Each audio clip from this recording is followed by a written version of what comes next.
Салам алейкум, хурматле милләттәштәр. Здравствуйте, уважаемые друзья, каумы башкорттар, сторонники независимого Башкортостана. Сегодня у меня в гостях известный эксперт по этнорегионализму, а также докторант Карлового университета Вадим Харун Сидоров. Достаточно известный башкир среди татар, среди национальных движений, эксперт, который часто пишет статьи. Салам алейкум, Вадим. Валейкум ассалам ва рахматуллахи ва баракатуху. Рад видеть, Сидоров. Взаимно. Достаточно известный башкир среди татар, среди национальных движений. Сейчас эксперт, который часто пишет статьи. Салам алейкум, Вадим. Валейкум ассалам ва рахматуллахи ва баракатуху. Сейчас, секунду. Рад видеть. Ага.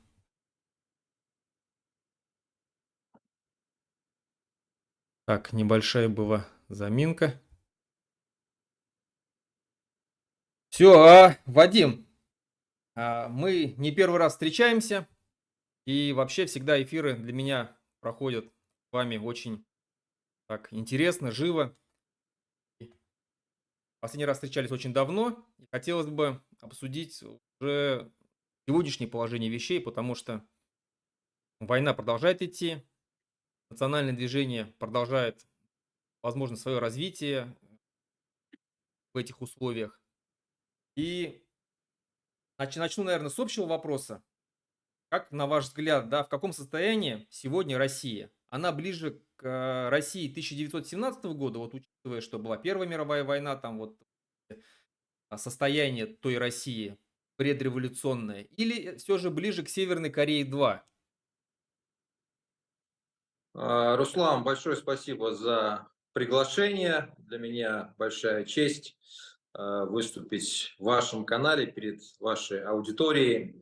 Интересный вопрос. Дело в том, что 17-й это год, он тоже был разным, в том смысле, что еще в январе 17-го года Ленин говорил о том, что их поколение, наверное, не доживет до решающих битв революции, и они придутся на поколение их последователей. То есть это было самое начало 17-го года, уже через месяц небольшим произошла февральская революция, и он уже собирался ехать в Россию в запломбированном вагоне. Поэтому даже в январе 2017 года Ленину, наверное, казалось, что Россия ближе к Северной Корее. То есть, конечно, тогда не было Северной Кореи, но я думаю, что смысл понятен. То есть, это страна, где вся оппозиция закатана в асфальт, и нет никаких надежд на преобразование. Поэтому если и есть какие-то преимущества у России, то вот одним из них является непредсказуемость зачастую. То есть оно кажется, что она сейчас уже ближе к Северной Корее, а может быть, что это взгляд из января 2017 года. Так что посмотрим на практике. Ну, хорошо, хорошо. Тогда, как бы, наверное, перейдем к национальным движениям. И я слежу за вашим каналом, за тем, что вы пишете. Знаю, что вы очень часто цитируете Гроха, да, вот этого эксперта по национальным движениям, по национализму, по европейскому, да, скорее всего. Мгм. Вот, и там вы указывали, что каталонский национальный проект более успешен, чем баскский по конечному результату. Хотя баски как бы защищали с оружием в руках, да, свою, скажем так, независимость, пытались, да, зависимость отстоять. А каталонцы нет. Каталонцы уверенно сопротивлялись. И можно ли вот, то есть почему вы так считаете, да, что каталонский более успешный, чем баски? Хотя и там вы говорите, что в сегодняшний момент эти два народа в Испании имеют одинаковый статус, да, вот расширенная автономия там. А, вот первый вопрос, как бы, да, вот касаясь этого, почему? каталонский более успешный. Здесь я просто еще А, замечу такой мгм. маленький момент, что, баски, они же все-таки, скажем так, я бы, наверное, сказал так, что они, скорее всего, привели Испанию к той демократии, какая сейчас есть. Потому что именно они убили преемника, а, диктатора, да, Франко. Мгм. Вот, и после убийства преемника, как бы там сам диктатор Франко прожил недолго, буквально там 2 года, и все, и начались, демократические преобразования. Но это сделали баски. То есть, ну, тогда каталонский более успешный. Ну, я вот тут хотел пояснить, что я писал как раз о том, что так считает Грох.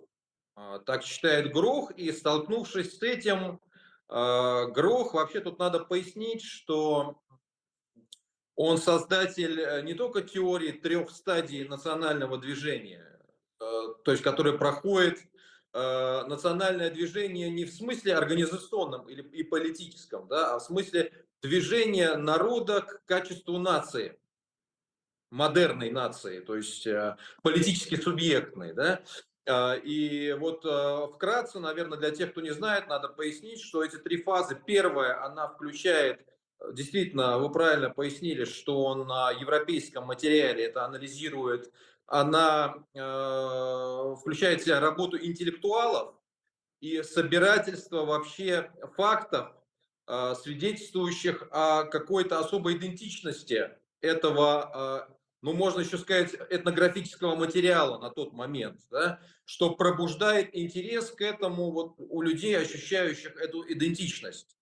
Далее Грох просто он говорит о том, что чтобы пройти путь к нации, к становлению нации, нужно пройти еще две стадии. Вторая стадия – это когда вот эта уже сформировавшаяся идентичность, она охватывает массы вот этих людей, которые раньше в пассивной форме просто были ее носителями, но им надо осознать себя этой общностью с особым самосознанием. Да? И третий этап, да, и уже вот на этом втором этапе обычно формулируется политическая, культурная и социальная программа этого национального движения, политическая как минимум в виде автономии, но, как правило, с этого всегда начинается. Потом это чаще всего приходит к независимости, к требованию независимости. И третий этап – это уже реализация этой политической программы. Она происходит тогда, когда, с одной стороны, это национальное движение уже стало достаточно массовым, а с другой стороны, он приходится обычно на конфликты, внутренний какой-то кризис серьезный, обострение противоречий внутри империй, да, если речь идет об империи, внутри которых происходит вот эта борьба наций будущих за появление на свет, чаще всего это было связано с войной, то есть в том числе с Первой мировой войной, и уже вот эти национальные движения таким образом приходят в завершающую фазу и создают свое государство обычно. Да? То есть, если брать пример там, чехов, венгров, финнов и так далее, и так далее. Теперь, что касается вот этого значит, сравнения каталонцев и басков, мне самому это было интересно. То есть, меня это удивило.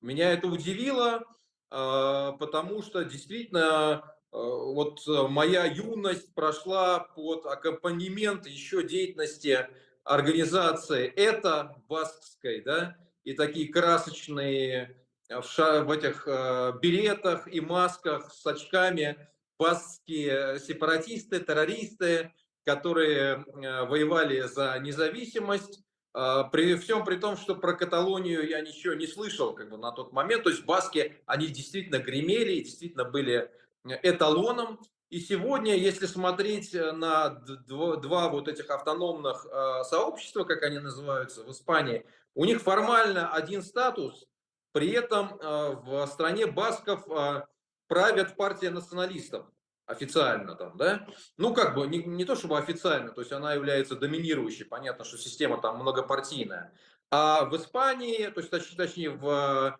Каталонии на данный момент, вот, например, опять социалисты победили, но это каталонские социалисты, надо отметить. И Я просто начал для себя искать ответ на этот вопрос, потому что вот Грох, он указал это в своей таблице, как еще ряд как бы, примеров успешных и неуспешных движений, но не указал почему. И по контексту как бы его работ, уже собирая данные, работая с данными, я обратил внимание на то, что языковая ситуация разная. В Каталонии для меня это не было удивлением, потому что вот год назад как раз я был в Каталонии, и я видел это в том числе, да. В Каталонии, ну, на данный момент, наверное, можно сказать, что уже доминирует каталонский язык. Есть сопротивление этому, в том числе среди испаноязычного населения или кастилоязычного населения, там, да, приезжих в том числе, но он доминирует, в том числе среди каталонцев и в первую очередь среди каталонцев. В стране басков, если мы посмотрим, порядка 30% басков только пользуются баскским языком. И ситуация такая, что статус автономный достигнут, националисты у власти, но, в общем, страна является, ну, автономное сообщество, провинция, регион, является испаноязычной, и баскская литература, ну, нельзя сказать, что она развивается, но, в общем, гораздо слабее, чем в Каталонии. И вот это достаточно интересная как бы оценка и ситуации, она показывает своеобразный очень подход Гроха, который отделяет национальные движения от национализма политического как явления. То есть Грох вообще, вот я как раз вчера читал его интеллектуальную автобиографию, снова он на этом останавливается, он не любит никогда его вот называют теоретиком национализма, никогда вот ставят во главу угла вот национализм. То есть он показывает, что национальное движение вот более комплексный феномен, он объективный, как бы, да, и он суммирует в себе все аспекты развития этого сообщества. А национализм это идеология, это политическая как бы практика. И поэтому может, например, ситуация выглядеть так, что национальное движение успешно возглавляют и осуществляют его программу вообще не националисты. Как это, например, было в Чехии и во многих странах ну, Центрально-Восточной Европы, где это сделали социал-демократы. Или там просто демократы, но они были национальными при этом. Вот. И в Каталонии тоже, в общем-то, как мы видим, каталонские те же социалисты, которые, ну, они не являются националистами идейными, да, но они успешно реализуют программу каталонского национального движения, по сути. Языковую, культурную, но, в принципе, и политическую, потому что мы помним, что вот последний самый, да, вот кейс с попыткой добиться независимости, он был каталонским, он не был баскским, несмотря на то, что в стране басков у власти националисты. Вот, поэтому вот такой как бы взгляд Гроха и его как бы оценка, она заключается в том, что уровень, скажем так, уровень национализированности лингвистической, он напрямую является таким индикатором уровня развития в целом национального движения, национального проекта. Но в защиту басков скажу так, что у меня сейчас проживает знакомый там, в стране басков, и он говорит, что его дети, когда пошли в школу, там баскский язык обязательный для изучения. Испанский, баскский, английский они учат обязательно. И, говорит, у моих детей были проблемы с испанским языком. Говорит.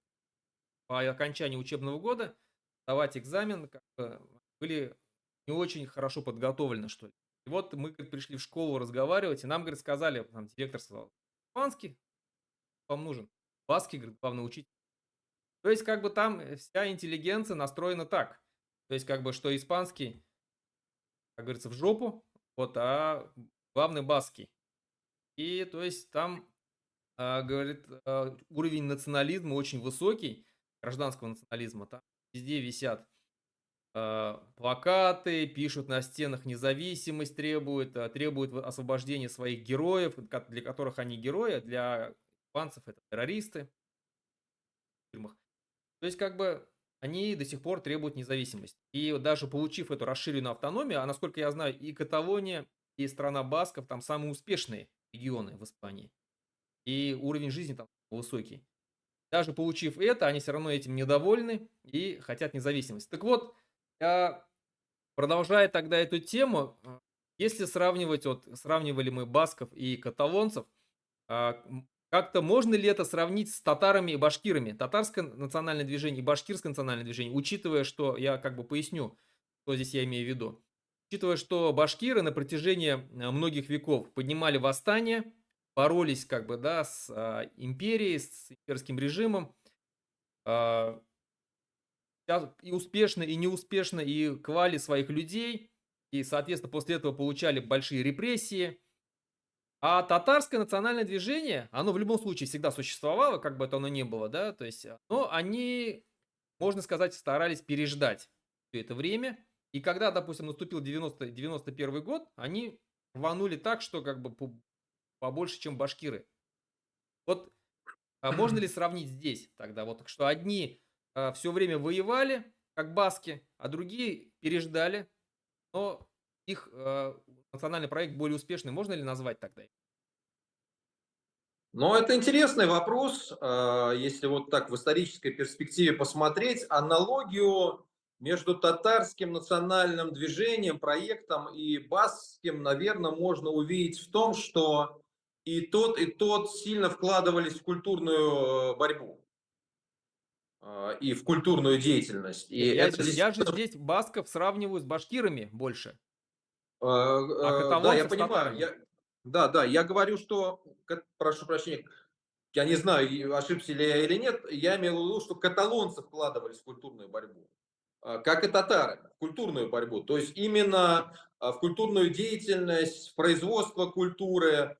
Другой вопрос, скажем так, как тогда это мыслился концепт татарской нации, когда это все начиналось тем же Марджани там, да, и так далее. То есть мы знаем, что концепт был шире, вот, Милета, чем вот сейчас понимание как бы татарской нации, потому что тогда был проект большой татарской нации, сейчас это фактически проект там, малой татарской нации, который не включает в себя уже Карымлы, кавказских татар, там, туркестанских татар, там, да, или там тюрок и так далее. Но, тем не менее, сильной стороной, и действительно татары в этом достигали больше успехов даже в советский период в производстве культуры собственной, национальной.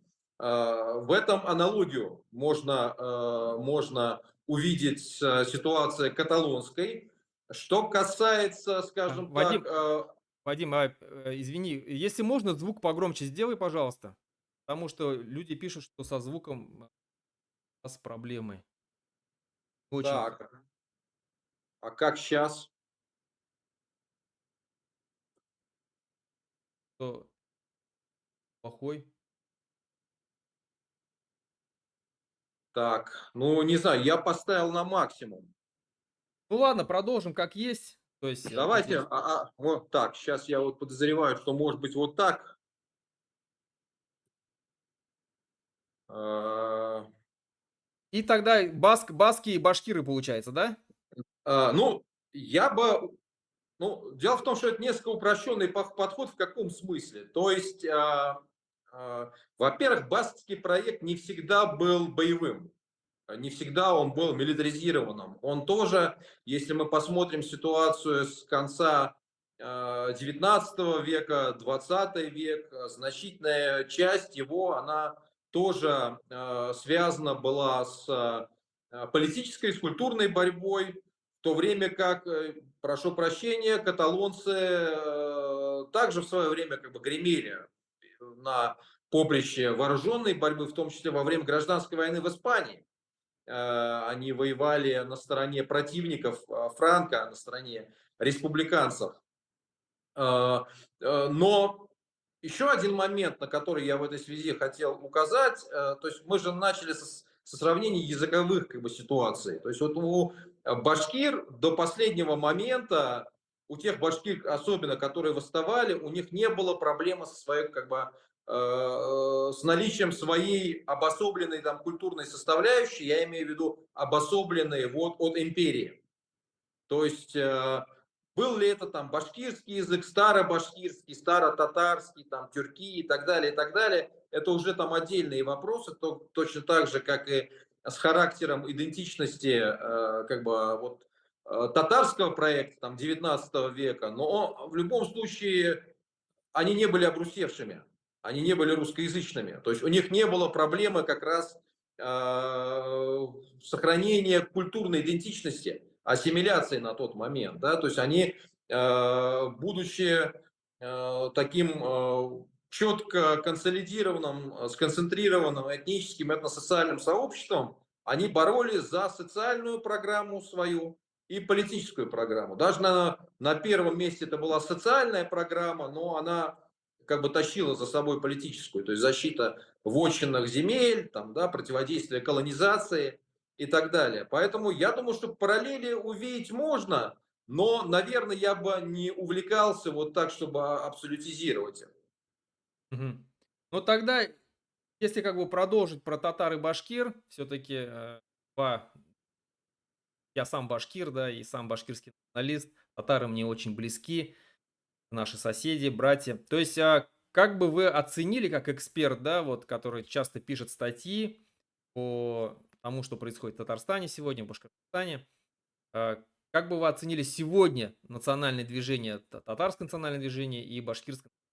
На каком они уровне стоят, на какой стадии стоят? Готовы ли они к тем вызовам, которые вполне возможно произойдут скоро?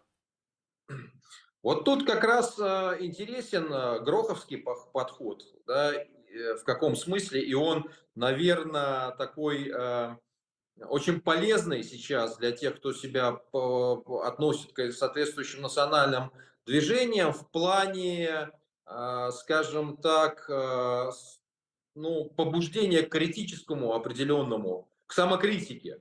В каком смысле? В том смысле, что, как вот я указал, да, для Гроха национальное движение – это не соответствующие политические, скажем так, организации. И, по крайней мере, не только они. И поэтому, если вот этот вопрос, если на него отвечать, его можно рассмотреть под двумя углами. Состояние соответствующих политических проектов – это одна история. Ну, на самом деле, как мы вообще оценивали политическую ситуацию в России, здесь можно будет только судить по результатам, да, то есть вот если представится эта возможность, и как ей сумеют те или иные политические там организации воспользоваться. Ну, то есть тут у меня есть определенные наблюдения, естественно, я за этим слежу. Я бы не хотел, наверное, сейчас их озвучивать, потому что все равно, ну, как бы в этом мало пользы. Да? То есть вот ответ на этот вопрос может быть дан только на практике. Но куда важнее и что можно действительно объективно оценить. И интереснее как бы оценить, это оценить объективно состояние национальных движений, то есть состояние соответствующих народов. Да, да. Вот.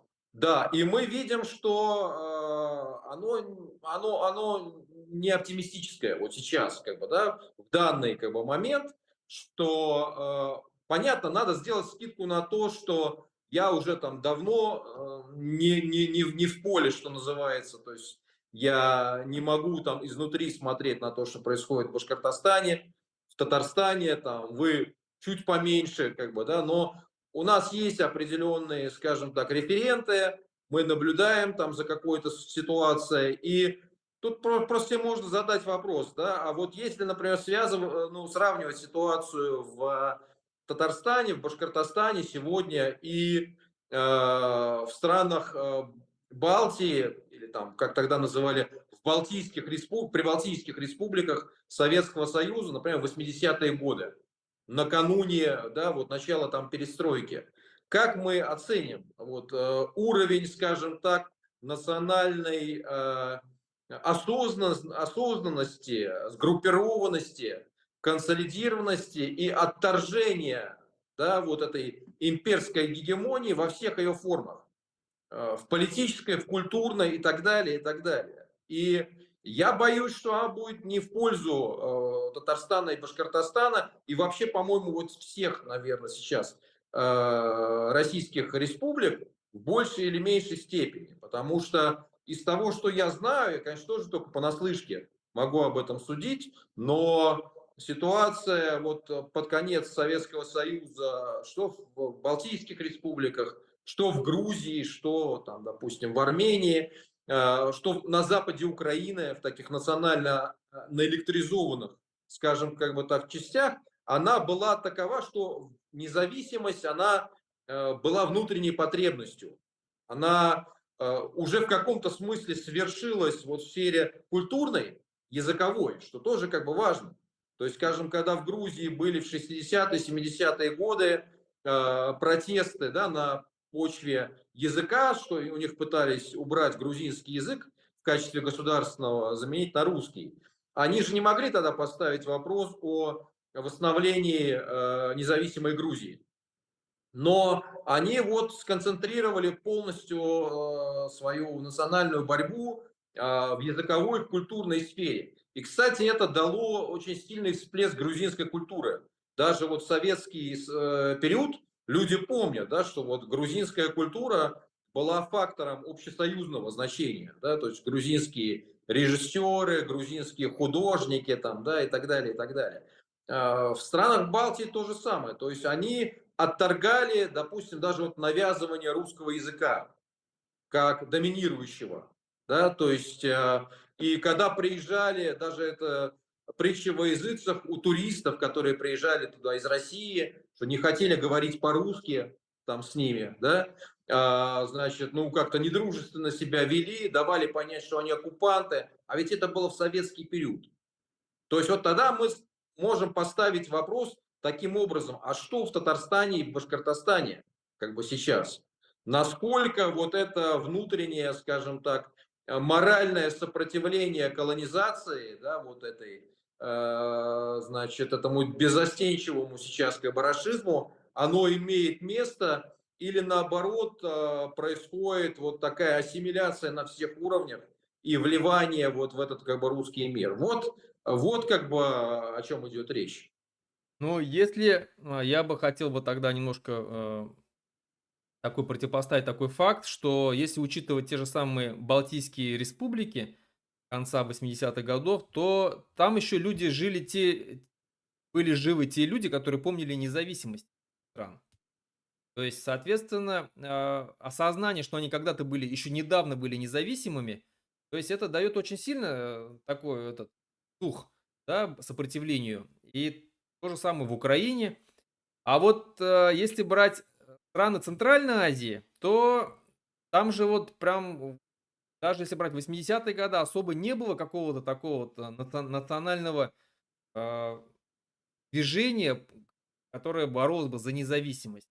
Да, в Казахстане был в 86-м протест, что можно сравнить, допустим, с баймакскими событиями. Примерно то же самое. Точно так же и власть отнеслась. Потом это, конечно же, в 90-х годах, когда началась вот эта независимость, казахские националисты, опирались на события вот этого 86-го года.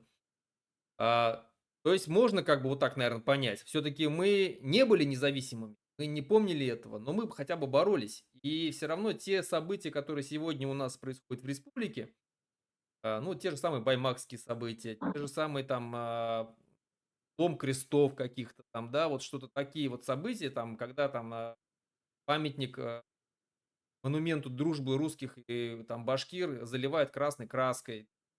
Эти события все равно говорят о каком-то внутреннем сопротивлении.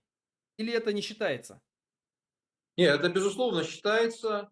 В целом, да, как бы Башкортостан в плане вот проявления какой-то резистентности, он отличается в лучшую сторону на фоне многих. Я об этом писал не раз, вы знаете, сам там, да. Я просто говорю о том, что чтобы вот себя не расхолаживать, да, то есть надо понимать сильные и слабые стороны. Сильные стороны башкир, они очевидны.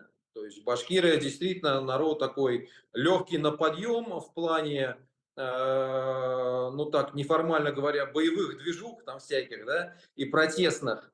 Вот, это как бы очевидно. Я думаю, что и враги прекрасно знают это качество и уделяют этому внимание вот в противодействии этому всему. Отсюда и репрессии против башкирского национального движения, против башкирских активистов и так далее.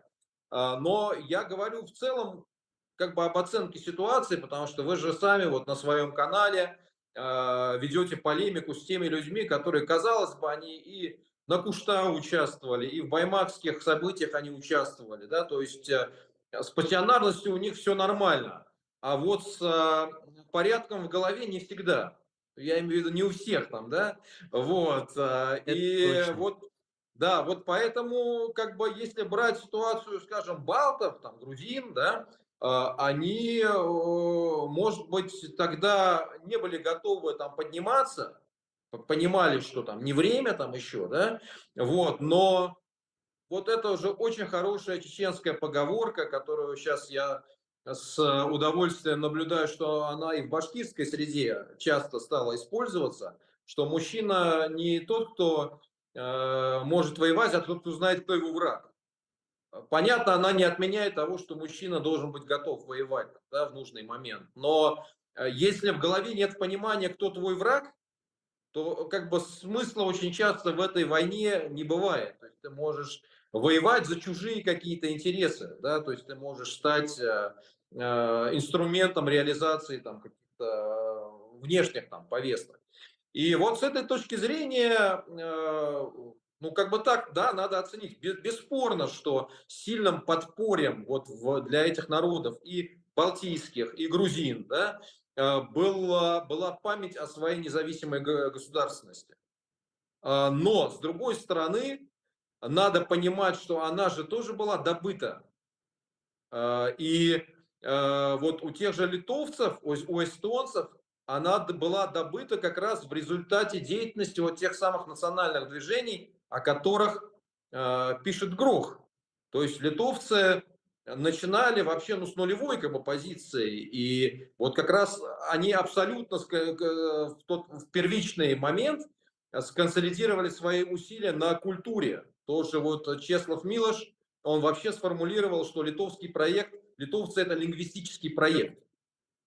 То есть им надо было выделиться из доминирующей среды польской, которая доминировала. Да? Мы знаем, что Вильна был фактически польским городом, который был там окружен в значительной степени белорусоязычными ну, там, деревнями, там, да, что там практически не было литовцев и так далее.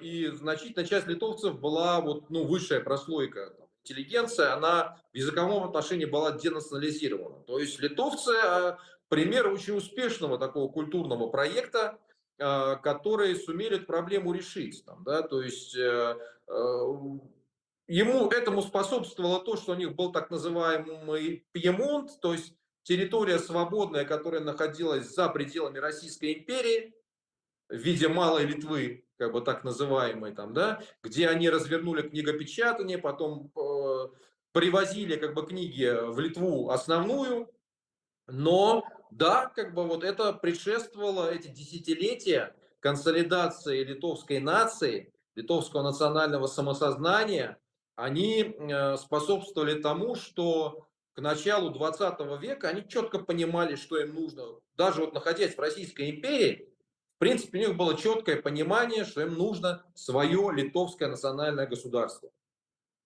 Вот. И поэтому, когда мы оцениваем вот уровень национальных как бы, движений, татарского, башкирского и так далее, здесь надо себе ставить вот этот вопрос перед собой, какой процент татар, башкир как бы сейчас вот оценивают ситуацию так же, что они фактически являются колониями, что они подвергаются политике ассимиляции, этноцида, как бы, да, и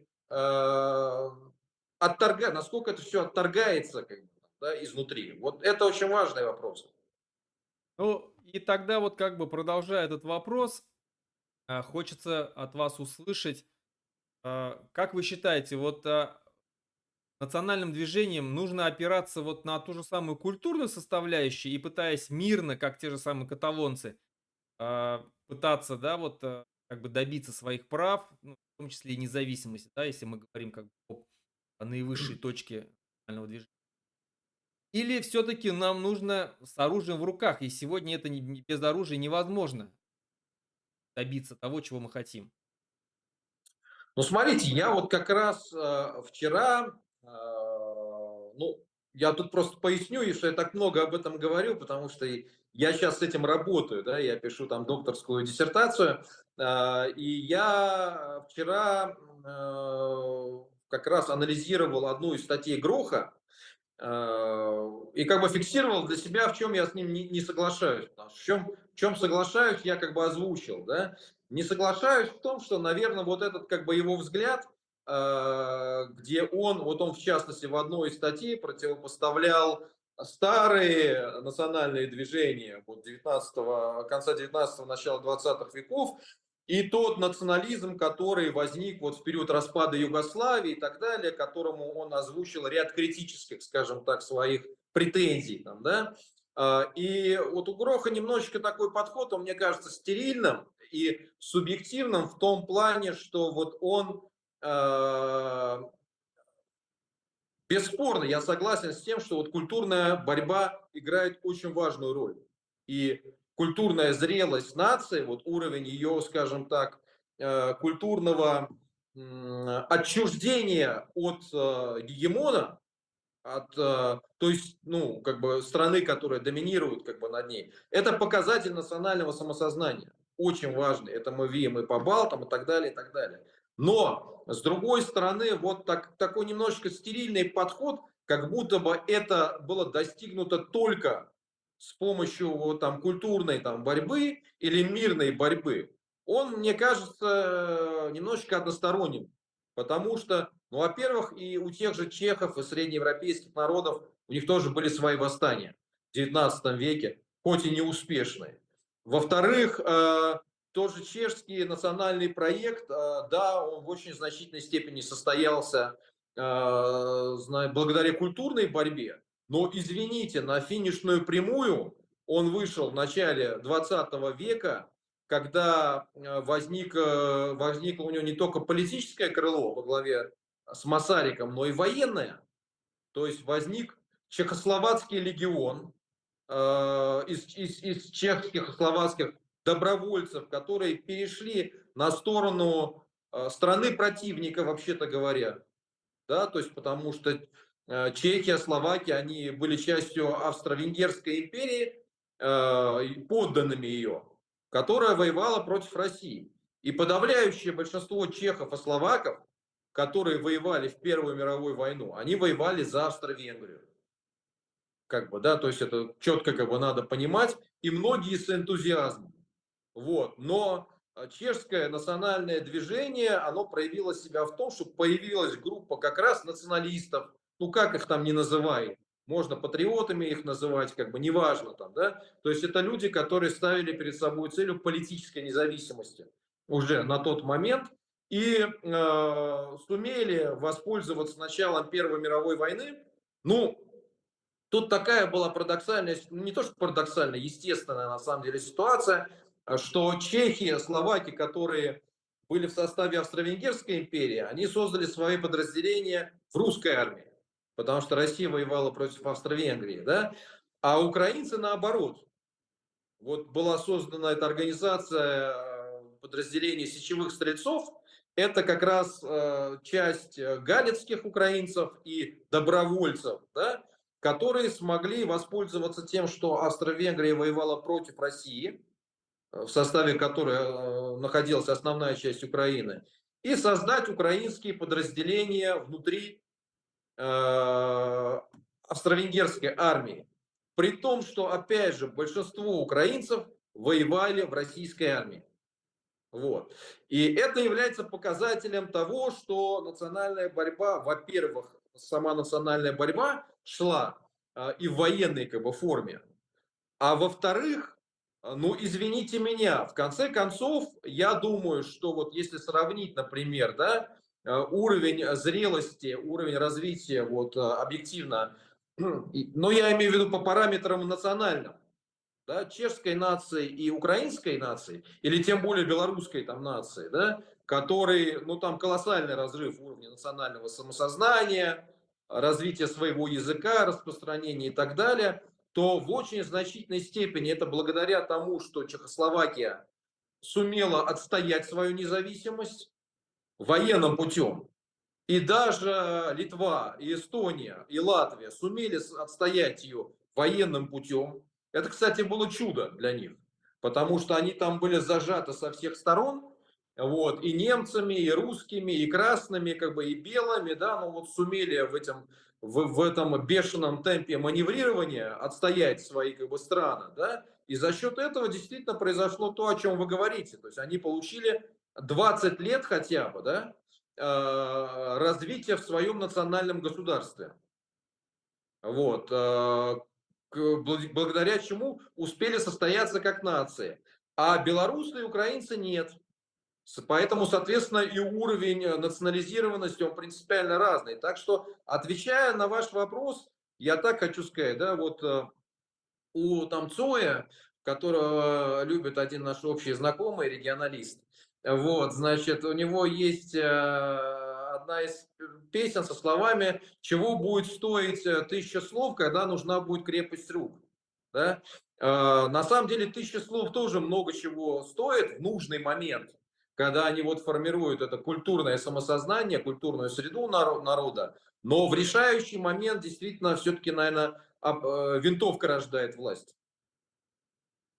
Ну да, тут можно добавить тогда и Югославию, когда были созданы через борьбу, через сопротивление все вот эти новые государства хорватов, да, то есть боснийцев и так далее. Ну и если перейти тогда к русскому национализму, который тоже неразрывно связан с этой страной, с этой вот недоимперией. И я помню, что вы писали о том, что сегодня как такового русского национального движения нету в России. И сам Путин, являясь главным русским националистом, в принципе, реализовал все те мечты и все те желания русских националистов сегодня в России. Вот уничтожить другие языки, пытаться ассимилировать там другие народы, там задавить на республики и так далее, и так далее. Вот, а как же тогда вот русская община, организация там «Северный человек», это как тогда сравнивать? Нету русского национального движения или они к нему не относятся? Ну вот я хочу сказать, что русский национализм – это тема, которой я занимаюсь, наверное, уже 30 лет. Вот, и неплохо себе, наверное, отдаю отчет в том, что это. И, наверное, вот как раз окончательная ясность, да, вот в этот вопрос была внесена. Ну, я, в принципе, сам к этому подошел, чего уж там, я не буду тут как бы скромничать.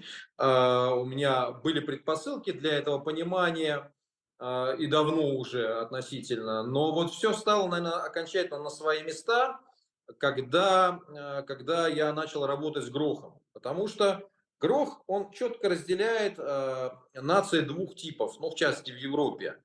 Нации государственные, и нации, которые возникают вот из этих самых национальных движений, которые мы обсуждали. Да? То есть вот национальное движение, он сперва использовал термин, что они существуют у малых народов, а потом, чтобы ну, этот термин не создавал конфузы, потому что некоторые из этих народов отнюдь не малые по численности, там, да, ну, он стал использовать термин недоминирующие, ну, можно сказать, угнетенные там, да, то есть народы, которые находятся в чужом государстве. Вот. Это вот то, что мы обсуждали до сих пор, когда мы обсуждали национальное движение. Но вот с русскими, тут вообще у Гроха не возникает никаких вопросов. Там есть, скажем так, свои моменты, по которым я сейчас, вот, наверное, буду писать, уже начинаю писать очередную свою академическую статью, но можно сказать так, что если русские существуют как нация, то только в форме государственной нации. То есть это так называемое государство-нация. Отсюда же, собственно говоря, вот это понятие государства образующего народа. Хотя тут тоже оно спорное, честно говоря, в том плане, что государствообразующий он или государствообразуемый — это большой вопрос там, да, и многие склоняются ко второй формулировке, но так или иначе можно снять вообще этот спор тем, что можно просто использовать термин, который использует ГРО — государственная нация. То есть это нация, которая существует в государстве. Вот. И с этой точки зрения весь русский национализм реальный практически, не тот, который там был у кого-то в воображении, там, да, вот в мечтах там каких-то, в иллюзиях. Это национализм государственный. Причем тут тоже, вот как мы обсуждали, скажем, национальные движения, да, вот что не обязательно их программу реализуют те, кто называют себя националистами. Что это могут делать и социалисты, там, демократы и так далее. То же самое и с государственными нациями. Их программу не обязательно реализуют те, кто себя называют националистами.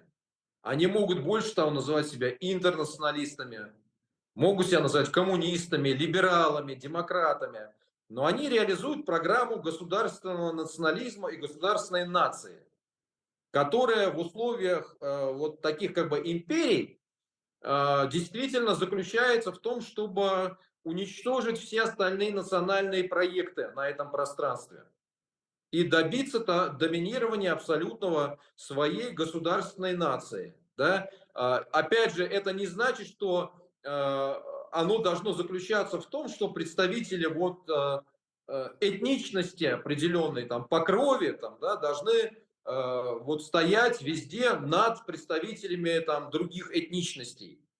Это может проявляться и в том, что просто доминирует ее то, что Энтони Смит назвал этносимволический комплекс. То есть, когда там, я не знаю, другие представители других этничностей, они полностью принимают ее программу, ее идентичность и становятся ее проводниками. Вот. И с этой точки зрения, а зачем сегодня русскому государственному национализму и проекту какие-то националисты? Ну, вот эти, да, я согласен, то, что вы указываете, значит, эти северный человек, русская община, скажем так, вот внутри Как русской инструмент, государственной. да, получается, они?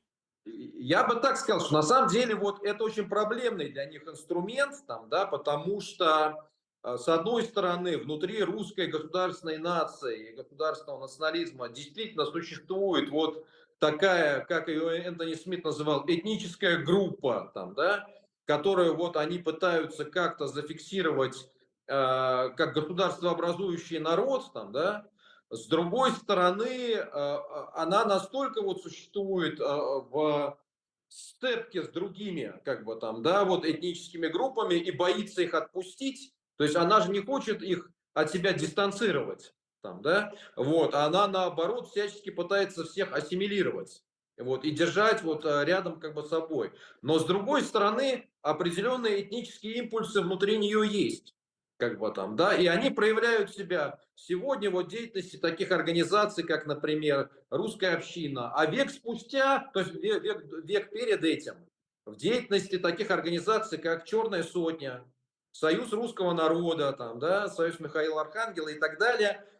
И вот этот черносотенный такой национализм, он как бы с одной стороны инструментально используется властью, вот, русской государственной властью. С другой стороны, на самом-то деле, и многие из них, кто поумнее, это тоже понимают, это очень такой небезопасный инструмент, потому что Который он может как бы выйти из-под контроля, да? я не думаю, что он может выйти из-под контроля, но он может привести как раз к дроблению этой государственной нации, которая полиэтнична, к отчуждению там, да, других народов. Вот, что на самом деле противоречит их устремлениям. И то, что, например, Аптиалаудинов, который вот в этой системе координат, он является русским государственным националистом, вот безусловно там, да, но он при этом против деятельности вот этой русской общины. И не только он, то есть таких представителей много там, да. Это меня лично склоняет к тому, что вот в рамках этой имперской всей ситуации у этого черносотенного национализма перспектив нет. Вот его рано или поздно, я думаю, начнут сворачивать. Вот, то есть просто вопрос, когда это произойдет. Это произойдет уже после того, как он расшатает эту империю, в том числе он, не только он, но в том числе как бы и он. Или они начнут это делать заблаговременно, чтобы он ее не расшатал. Вот так. Но если говорить вот об этой империи вообще, вот я ее называю империей, это царство российское. Ну, вы правильно заметили, что вся политика это вот настроена на то, чтобы ассимилировать другие народы, ликвидировать все а, национальное самосознание у людей. Можно ли тогда сказать, что вот в ближайшее время, скорее всего, просчитывать дальнейшие шаги этой власти, то будут ликвидировать национальные республики? Я думаю, что это является безусловным стратегическим императивом, вот, в рамках этого проекта, бесспорно. Будет ли это сделано в ближайшее время или нет, вопрос тактический на самом деле. Я думаю, что пока они увязли в войне с Украиной, они на это не пойдут. Ну, официально я имею в виду, именно с той точки зрения, чтобы не расшатать ситуацию. Ну, потому что если они пойдут и на такую глупость, да, то это будет просто подарком их противникам. Поэтому, скорее всего, они будут действовать более тонко. То есть, наверное, то, о чем давно говорилось, что будут пытаться вот административные реформы какие-то проводить в виде укрупнения, создания новых кластеров, как бы, да, делегирование полномочий с уровня республик на уровень там округов каких-то там. Вот это могут там, да. Но вот прям ликвидировать там Республику Татарстан, Республику Башкортостан официально, я не вижу в этом, честно говоря, даже смысла особого вот сейчас, потому что по факту-то они, в общем, уже добились того, чего хотели. А, И тот же Тишков, вот идеолог как раз вот этого русского государственного национализма, он четко говорит, что у нас нет национальных республик, вообще-то говоря, в России. О чем вы говорите? У нас все республики российские. Они не национальные, они российские. Вот. И в принципе их политика, ну вот как в Китае, да, есть Синьцзянь-Уйгурский автономный район, как бы он вроде Синьцзянь, вроде Медленно уйгурский. переваривают, да? Да, ну реально мы же все понимаем, что это фикция. То есть, начиная еще со Сталина, да, который изначально был против национальных автономий, как и Ленин, но потом они были вынуждены на это пойти, но не мытьем, так катанием, в принципе, эти номинально национальные автономии, они денационализировали везде, где можно, и стремились как бы к этому. Поэтому это, безусловно, является их стратегическим императивом, но просто тут надо понимать, что это вопрос тактический, когда на как бы это идти. В общем-то, стратегически они достигают тут своих целей в значительной степени даже формально не ликвидируя как бы эти республики, просто денационализируя их. Но если брать аналогии из истории, то, ведя Вторую мировую войну, советская власть пошла на то, чтобы депортировать целые народы и точно так же ликвидировать национальные республики, как она ликвидировала Чечено-Ингушскую, да, АССР. То почему нет-то? Да, это в принципе, но, конечно, тут уже такой вопрос, это к вопросу о том, что там Северная Корея, что Россия накануне 17 года. Вот степень мобилизационной, скажем так, мобилизационных способностей сталинского режима и путинского, они несопоставимы. Вот, то есть там Путина с Гитлером сравнивают, со Сталином сравнивают. Это, конечно, фарс. Да? То есть понятно, что это и трагедия все равно, в любом случае, это огромная трагедия. Эта трагедия еще неизвестно, чем кончится, учитывая там потенциал ядерного противостояния. Вот. Но вот по уровню вообще мобилизационных способностей, поэтому как бы я сильно сомневаюсь, что они вот в условиях войны с Украиной на это пойдут. Ну и все, наверное, мы уже заканчиваем. Тогда вот, заканчивая, наверное, нашу всю тему, хотелось бы прогноз. Да, я знаю, что вы не любите делать прогнозы, вот, но третий год войны таки. И, с одной стороны, вроде бы Россия не сломалась, прогнозировали многие там в первый там год, да, но она укрепилась. В то же время мы видим наступление уже в Курской области, что бомбят вовсю там нефтеперерабатывающие заводы и там, то уже элита там, да, перетряхивает элиту, там арестовывает и так далее. Вот прогноз ваш, сколько вообще удержится ли этот режим и нет? Ну вот смотрите, в принципе, вот если ситуацию год назад отматывать, я, честно говоря, вообще считаю, что объективно это было событие более значимое, чем вот многие события на полях фронтов, включая там какие-то крупные наступления, контрнаступления. Я имею в виду Пригожинский путч годичной давности. Если бы по-другому бы тогда он себя повел, то ситуация сейчас была бы радикально иной. И ситуация уже, наверное, была бы действительно после 2017 года где-то. Она была бы к этому близка. А кто это как бы прогнозировал? Ну, единицы какие-то там, да, которые вот наблюдали за его там какими-то интервью недовольными, выступлениями. Но даже судя по тому, как тогда развивались события, даже Кремль, уж насколько они, в принципе, все угрозы там пытались предотвращать себе от оппозиции, от навальнистов каких-то, белоленточников и так далее, но они проспали такую угрозу, вот, как бы, да, которая вообще могла переменить ход истории. То есть вот это фактор просто внезапности, это теория черных лебедей, Черный да, вот лебедь, просто да. да, вот просто поэтому надо исходить из того, что черный лебедь, он может всегда прилететь, и в целом объективно по исторической, скажем так, по общей системной слабости, да, вот это колосс на глиняных ногах. То есть он объективно слабее и Российской империи, и Советского Союза. Вот. Его спасает только то, что как бы вот внутри самой России все настолько выкашено и все еще хуже с обществом, чем с государством, скажем так, да, что нет сил, которые вот даже в таком состоянии способны ему как бы сопротивляться там на должном уровне. Но, тем не менее, это может быть что угодно. Да, то есть вот одна там какая-то, я не знаю, авиакатастрофа условно там с Путиным, да, ну все же бывает.